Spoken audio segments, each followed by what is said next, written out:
오늘 성경 말씀은 구약 성경 열왕기하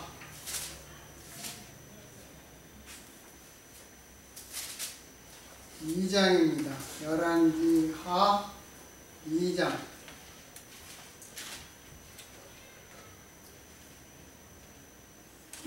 구약 성경 561페이지 구약 성경 열왕기하 2장 1절에서 11절까지 말씀을 읽겠습니다. 여호와께서 회오리바람으로 엘리야를 하늘에 올리고자 하실 때 엘리야가 엘리사로 더불어 길갈에서 나아가더니 엘리야가 엘리사에게 이르되 청컨대 너는 여기 머물라. 여호와께서 나를 베델로 보내시느니라. 엘리사가 가로되 여호와의 사신과 당신의 혼의 삶을 가리켜 맹세하노니 내가 당신을 떠나지 아니하겠나이다. 이에 두 사람이 베델로 내려가니 베델에 있는 선지자의 생도들이 엘리사에게로 나와 이르되 여호와께서 오늘날 당신의 선생을 당신의 머리 위로 취하실 줄을 아나이까? 가로되 나도 아노니 너희는 잠잠하라. 엘리야가 저에게 이르되 엘리사야 청컨대 너는 여기 머물라. 여호와께서 나를 여리고로 보내시느니라. 엘리사가 가로되 여호와의 사신과 당신의 혼의 삶을 가리켜 맹세하노니 내가 당신을 떠나지 아니하겠나이다 하니라. 저희가 여리고에 이름에 여리고에 있는 선지자의 생도들이 엘리사에게 나와 이르되 여호와께서 오늘날 당신의 선생을 당신의 머리 위로 취하실 줄을 아나이까? 엘리사가 가로되 나도 아노니 너희는 잠잠하라. 엘리야가 또 엘리사에게 이르되 청컨대 너는 여기 머물라. 여호와께서 나를 요단으로 보내시느니라. 저가 가로되 여호와의 사신과 당신의 혼의 삶을 가리켜 맹세하노니 내가 당신을 떠나지 아니하겠나이다. 이에 두 사람이 행하니라. 선지자의 생도 50인이 가서 멀리 서서 바라보매 그 두 사람이 요단가에 섰더니 엘리야가 겉옷을 취하여 말아 물을 치매 물이 이리저리 갈라지고 두 사람이 육지 위로 건너더라. 건너매 엘리야가 엘리사에게 이르되 나를 내게서 취하시기 전에 내가 내게 어떻게 할 것을 구하라. 엘리사가 가로되 당신의 영감이 갑절이나 내게 있기를 구하나이다. 가로되 내가 어려운 것을 구하는도다.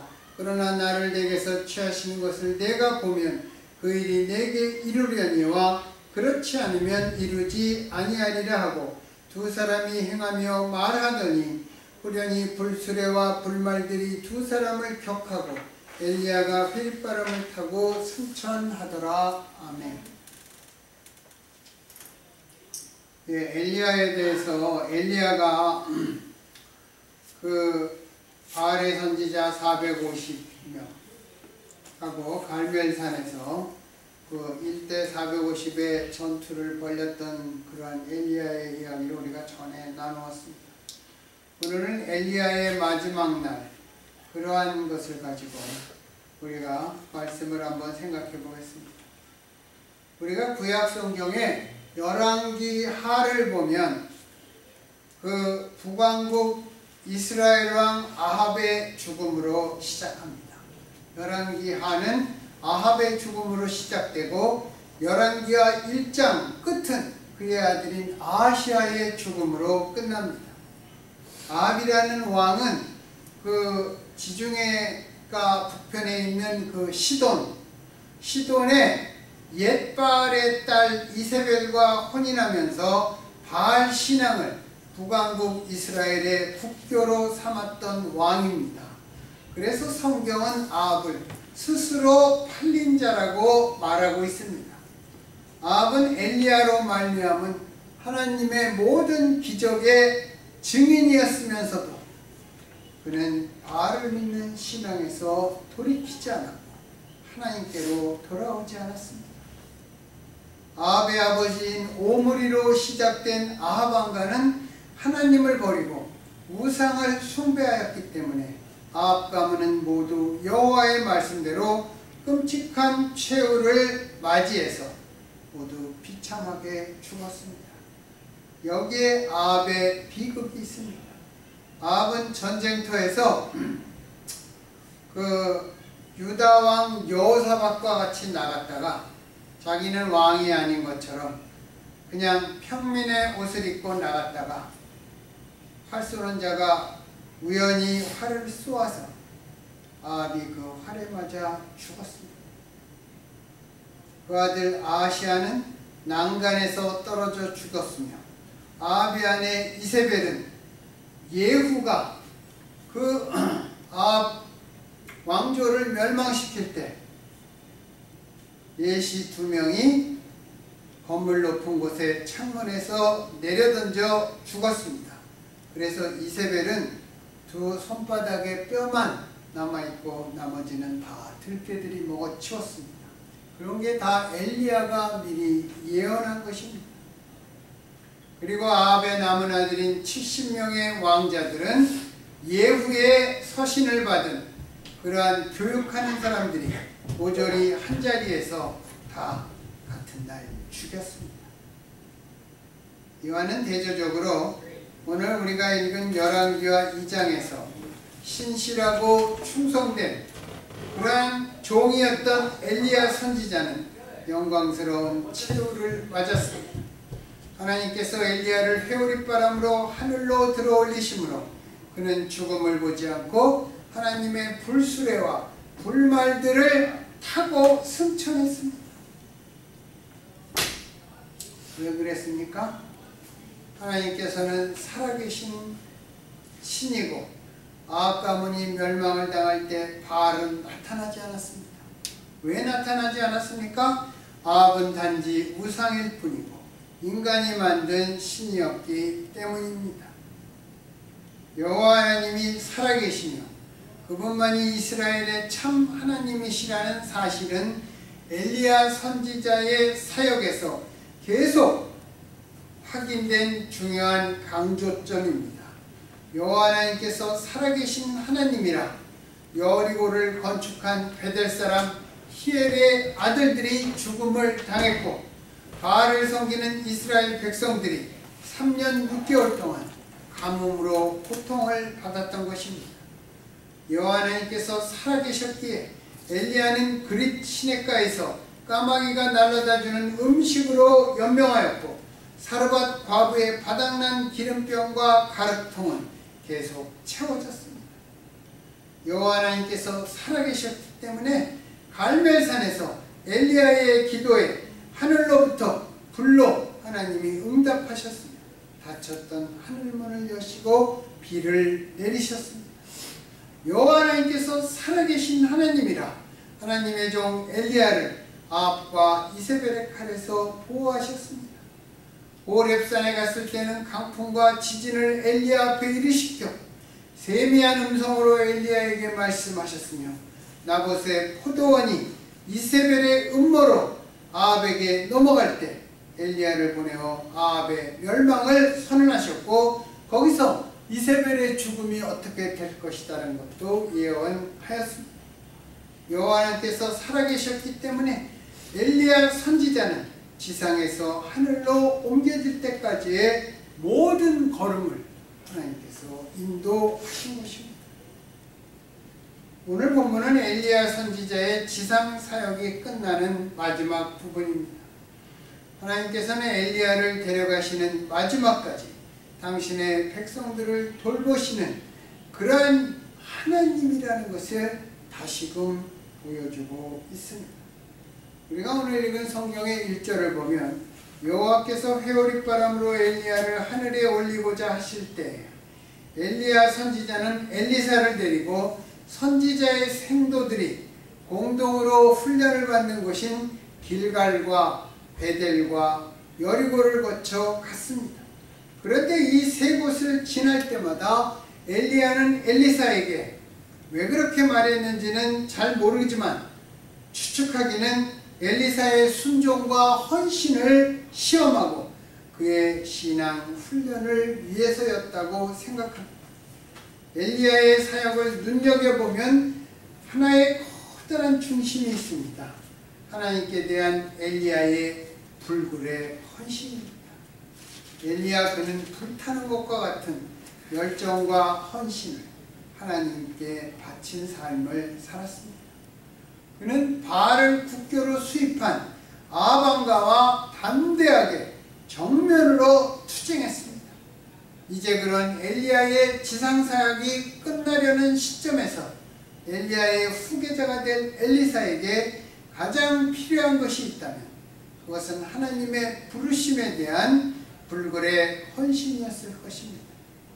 엘리야는 곧 하늘에 오를 사람이었지만 그는 끝까지 하나님의 말씀대로 움직였습니다.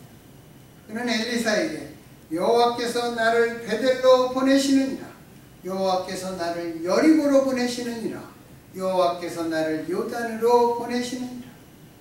엘리야 선지자는 늘 하나님의 음성과 지시를 듣는 놀라운 믿음의 길을 가진 사람이었던 것 같습니다. 또 그는 듣기만 하는 자가 아니라 하나님의 말씀대로 늘 순종하고 실천했습니다. 그는 베델로 내려갔고 여리고로 이르렀으며 요단강가에 하나님의 말씀대로 섰습니다.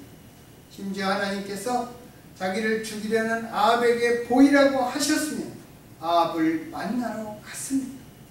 엘리야는 하나님께서 동쪽으로 가라 하면 동쪽으로 갔고 서쪽으로 가라 하면 서쪽으로 갔습니다. 그는 이세벨이 갈멜산에서 1대 450의 승리를 거둔 다음에 이세벨이 그날 말하기를 내일 너도 그들과 함께 있을 것이다, 이 말을 하니까 두려워서 광야로 도망쳤습니다.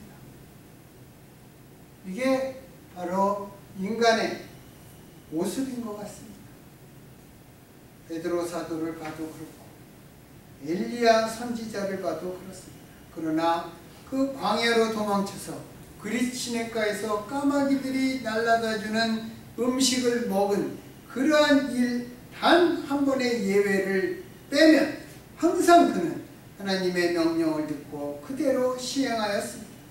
참으로 중요한 것은 엘리야는 그가 하늘로 승천하는 날까지도 하나님의 말씀에 순종하였다는 사실입니다. 이 세상을 떠나는 날 본인이 하고 싶었던 일도 분명히 있었을 것입니다. 이제는 나이가 많이 먹어서 좀 더 편하게 있다가 이 세상을 떠날 수도 있었을 텐데 엘리야는 어느 때처럼 그날 받은 하나님의 명령을 그날 그대로 실천한 사람이었습니다. 우리는 나이를 먹고 늙으면 은퇴를 하고 편안한 여생을 지내다가 하나님 앞에 가고 싶어 합니다.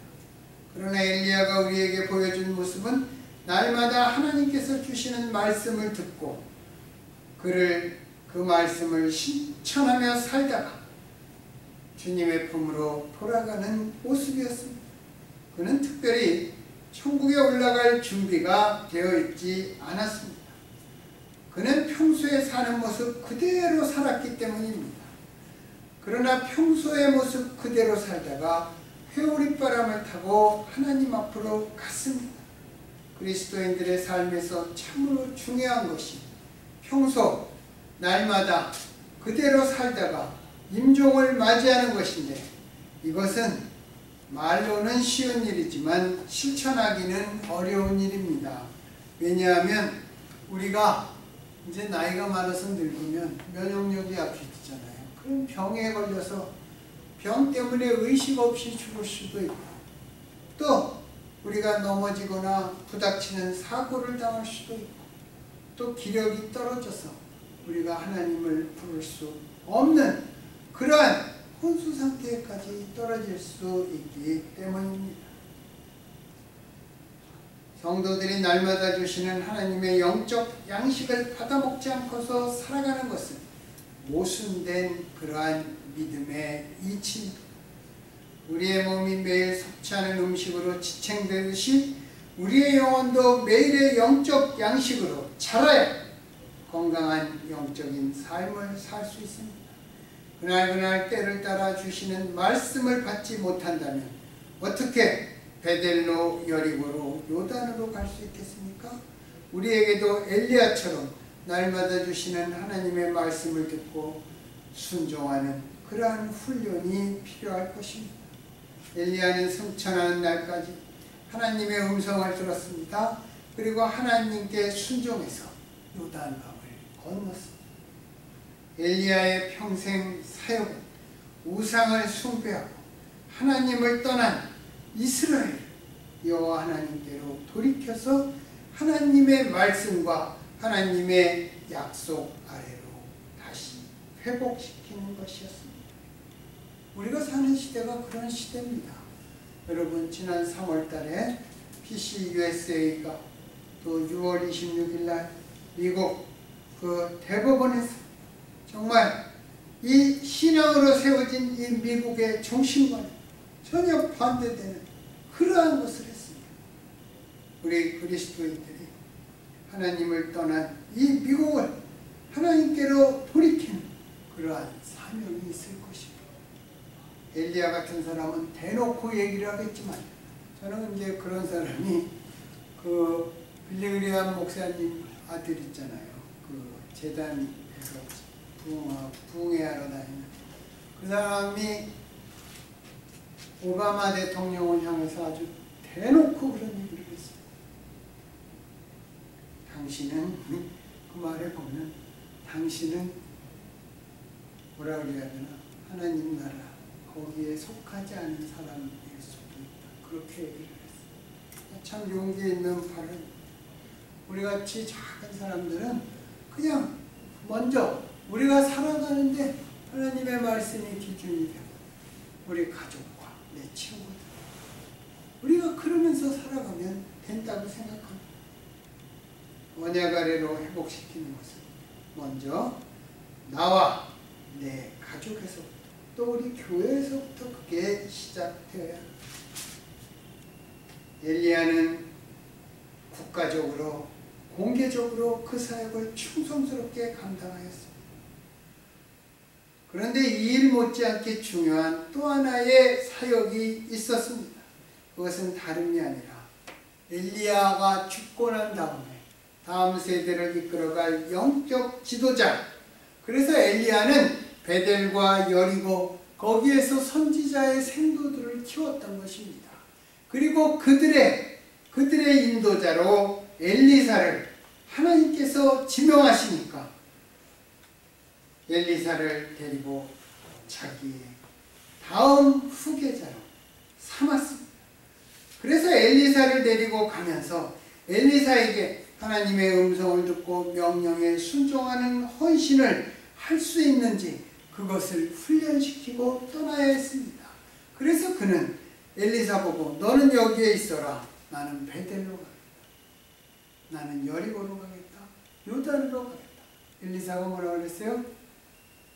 하나님의 사심과 당신 혼의 삶을 두고 내가 맹세하노니 내가 절대로 당신을 떠나지 않겠다.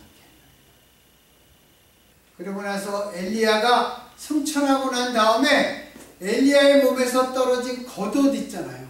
그것을 딱 주워 들고 다시 요단을 건너와야 되니까 요단강을 막 치니까 하나님의 사람 엘리야는 어디 갔습니까? 그러면서 막 그걸 요단을 치니까 요단이 다시 쫙 하는 엘리야에게 있던 영감이 엘리사에게 다시 남게 된 것입니다.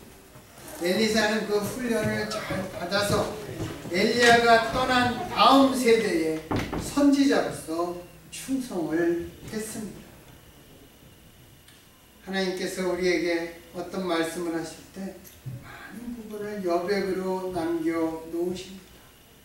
바빠서 그런지 할 일이 많아서 그런지 왜 우리가 기도하고 물을 때 대답을 제때제때 안 해주는지 잘 모르겠습니다. 그러한 부분을 우리가 여백이라고 이야기해야 할 것입니다. 이것은 제가 전에도 얘기했지만 밤하늘을 바라보면 이렇게 별들이 이렇게 초롱초롱하죠. 여러분 별자리 몇 개나 아세요? 별자리. 그런데 밤하늘에는 별보다 더 많은 것이 있습니다. 어두움이 어두움. 그게 여백인 것입니다. 우리 인생의 여백인 것입니다. 하나님께서 많은 부분을 여백으로 남겨놓으십니다. 그럴 때는 마치 하나님 없이 하나님과 함께한다는 생각으로 최선을 다해 노력을 해야 될 것입니다. 그럼에도 믿음은 하나님 하나님의 약속을 믿는 것입니다. 그렇다고 하나님께서 약속을 하셨으니까 가만히 있어도 된다고 생각하는 것은 잘못입니다. 하나님 없이 하나님과 함께, 하나님이 없는 것처럼 내 힘으로 어떻게든 일어서 보겠다, 개척해 보겠다, 그렇게 노력하면서 궁극적으로 하나님을 믿는 것입니다. 그래서 우리는 더욱 열심히 기도하고 실천해야 합니다. 하나님께서 엘리야에게 갈멜산에서 3년 반이 지나면 내가 비를 주겠다 그랬죠. 그 갈멜산 꼭대기에 올라가서 기도를 하다가 지중해 쪽을 바라보고 구름이 올 때까지 7번 머리를 무릎팍 사이에 쳐박고 엘리야는 간절히 기도했습니다. 왜 하나님은 엘리야에게 3년 반 후에 비를 주겠다 그렇게 약속을 해놓고, 그러면 엘리야는 그냥 3년 반 기다리면 되잖아요. 왜 엘리야로 하여금 기도하게 하셨습니까? 그럼 하나님의 배려라고 생각합니다. 당신이 무엇을 해주려고 해도 인간의 기도에 응답하는 형식으로 역사를 한다는 거죠. 에스겔서 37장에 보면 36장인가 거기에 보면 내가 너희에게 무엇을 해준다 하더라도 너희들은 내게 먼저 부르짖어야 할 것이다. 그렇게 하나님은 말씀하고 있습니다. 엘리야가 그것을 한 것입니다. 우리도 기도도 열심히 하고 열심히 살아야 할 것입니다. 그리고 어느덧 이제 여름이 오늘이 처서입니다. 그리고 앞으로 뭐 한 달 일주일 있으면 추석인데 이제 그거 지나면 이 계절은 급속히, 지구는 이 북반구겠죠. 북반구는 가을을 향해서 달려갈 것입니다.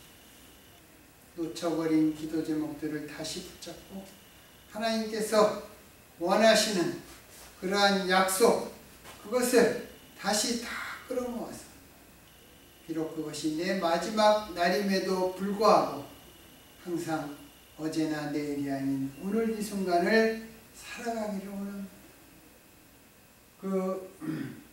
제가 한국 역사에서 뭐 누구나 다 좋아하는 그러한 분들이 있죠. 저는 뭐 세종대왕도 좋아하고 이순신 장군도 좋아하고 또 태계 이황 선생을 좋아합니다.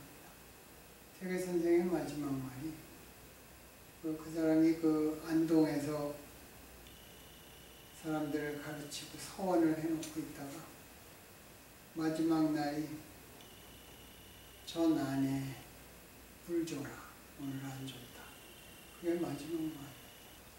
그렇게 살아가는 삶을 살다가 이 세상을 떠난 그것이 저는 참 훌륭한 삶이 아닐까, 충성된 삶이라고 생각합니다.